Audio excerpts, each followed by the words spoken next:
Hello, my internet friends! My name is Katie Obiton, and I welcome you all to my premiere commentary of Dance with the Stars Season 23. I just want to address something before we even begin. I am aware of YouTube's new rules and whatnot, but I am not going to censor myself just to please their standards. You know, I'm not a big name in the community. I'm just someone who is here to talk about one of my favorite shows and honor the person who inspired me to make this channel. Okay, one more side note, and then we'll really get started. I attended Horror Hound this past weekend, and I had a great time with my friends. Of course, the celebrity list was fantastic, but I was so excited and honored to have met David Arquette, who most of you can recall competed on Dance with the Stars back in Season 13.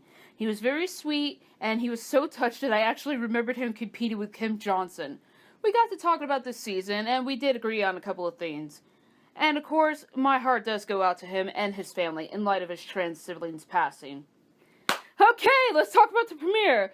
This premiere, holy wow. This premiere was a lot of fun and showed full of incredible things to come. We'll talk about the Lochte incident shortly, because even I was like, what the actual fuck? Shall we begin? Yes we may. Mary Lou Henner kicked off the premiere with a jive. She does show promise, but there wasn't really much to go on. Derek always comes out with phenomenal premiere dances, but this was the first time where I actually felt let down by him. Was anyone else distracted by his jacket, though? And I'm sure I was the only one who laughed at the fact that Julianne gave her own brother a 6. It's probably my sick, twisted humor. Maybe. I don't know.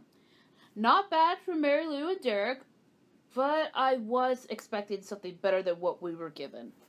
James Hinchcliffe. I don't think there's any words to describe how I felt about him with his performance last night, but I'll give it a shot. Hinch honestly surprised me. I did not expect him to come out being all smooth and graceful like Elio Castroneves was back in the day. James has this presence that I don't think we have seen in a while. It was kind of like an underdog going, hey, watch what I can do, and blow everyone away. Jana is at ease with him. I like that. There is no doubt in my mind that he is going to be another partner of hers that I actually like.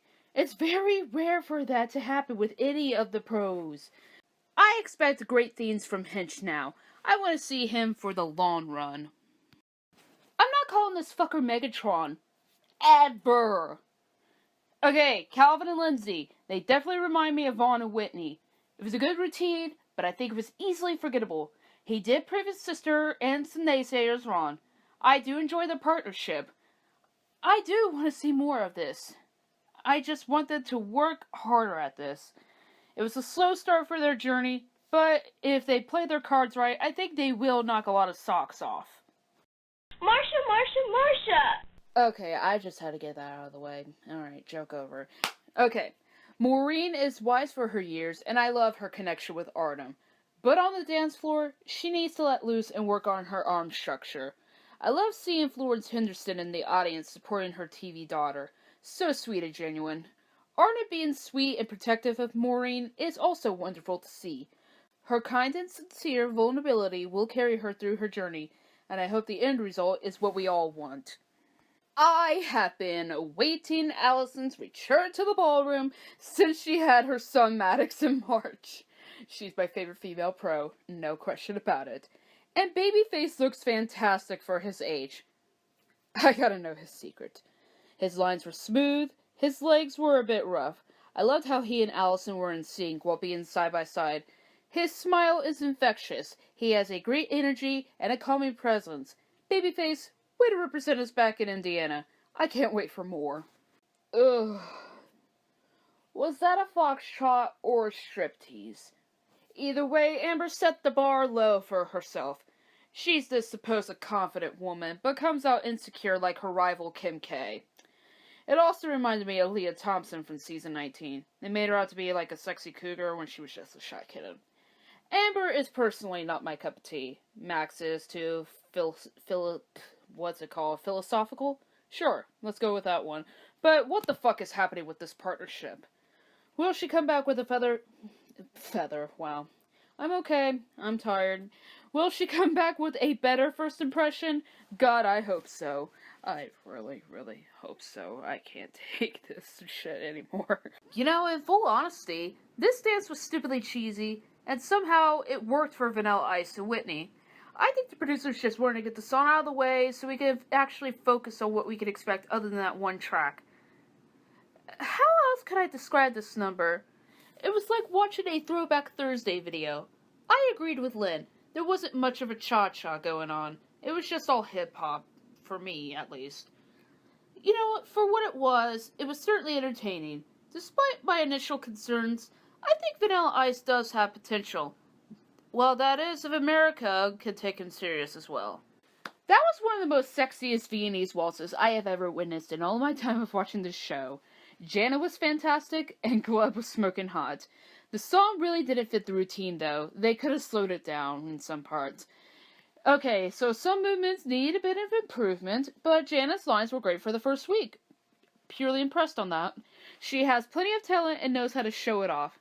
However, I really wish the fanbase would stop saying they should date. Gleb is happily married. He is. Ask anybody. But knowing the producers, they are probably going to try to make Jana look like a floozy. But I think we should know better and believe that she wouldn't wreck anyone's marriage. I mean, come on guys, we're smarter that way when we put two and two together. Let's all work together to make sure Jana does not look like a floozy at all this season. I was so excited to see Jake and Jenna, and was slightly disappointed that it didn't give me the wow factor that I was hoping for. But hey, it's week 1, and I think they're gonna come back strong. Here's my main complaint, though. The song was too damn slow. Remember back in season 17 when Corbin and Karina did the same dance to the same song? And guess what? It was in full speed. I don't know why the song had to be in slow tempo. It really fucking bothered me. It's a One Direction song, for crying out loud. Back to the current season. Jake was off timing in some sections, I'm not going to lie. I don't think Jenna was keeping tabs on him.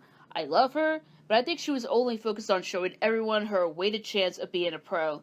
Team J Squared should go back to the drawing board, learn a common ground, and come out with a bang next week. Oh boy, here we go.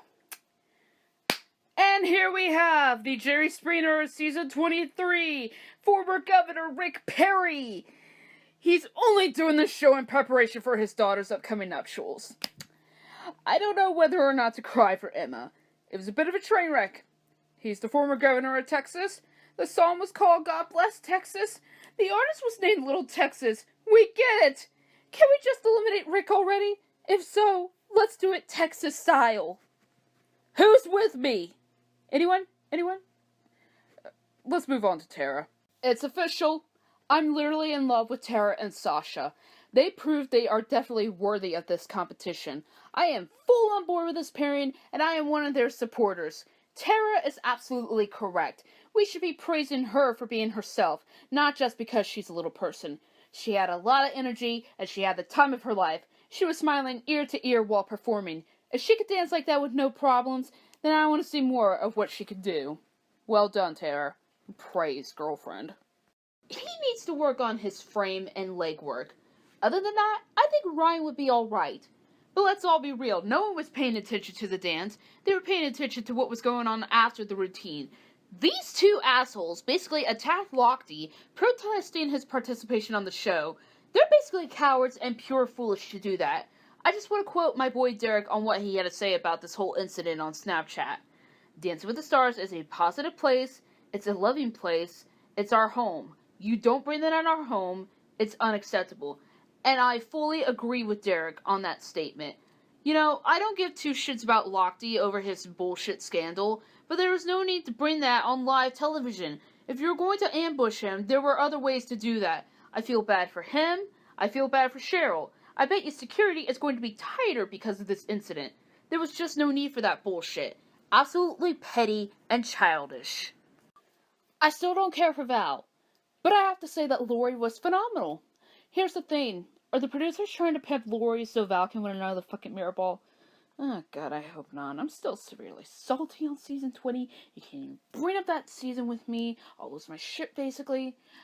We all know who the right winner is for that season. We all know. Anywho, back to where I was. Sorry. I will be fair in regards with judging Laurie and Val as a pair. I can assure you on that. Don't worry. They were in sync. They had perfected magic. You know, honestly, this reminds me of Val's partnership with Zendaya. Laurie is very happy and maybe a little too bubbly, but of course that's probably just her personality. But I can handle it. I can assure you, I can handle it. And it's very interesting to see Val very happy and all smiles. Is this the first time for someone like that? I don't know. But I like change. I really do. So, I believe that Laurie and Val will be judged fairly, but I don't want them to be pimped out like some of the other people in past seasons. I really don't. Can you understand my point? Do you hear me? Can you hear me, ABC? Don't pimp out this couple. I will be really, really mad if you do. Next week is TV theme night, and one couple goes home on Tuesday night. I'm sure we can all guess or assume that Maureen will be dancing to the Brady Bunch. I have high hopes for this season. It's starting off to be really good. It shows so much promise. I can't believe it. This is the happiest I've been in a good while. However, if I'm going to base on anything from this premiere week, I would have to say that Rick and Emma and Lochte and Cheryl would be in jeopardy of going home. I have a weird feeling that Lochte would get the axe first because of what happened, but dance-wise, it would be Rick. No question about it. Alright, sound off in the comments below. What do you guys think of this week's episode? Who are your favorites? Who did you think was awful? What are your thoughts on the Lochte attack? I'm getting super excited about the future weeks to come, and I hope you guys are too. I'll see you all next week. Take care, everybody.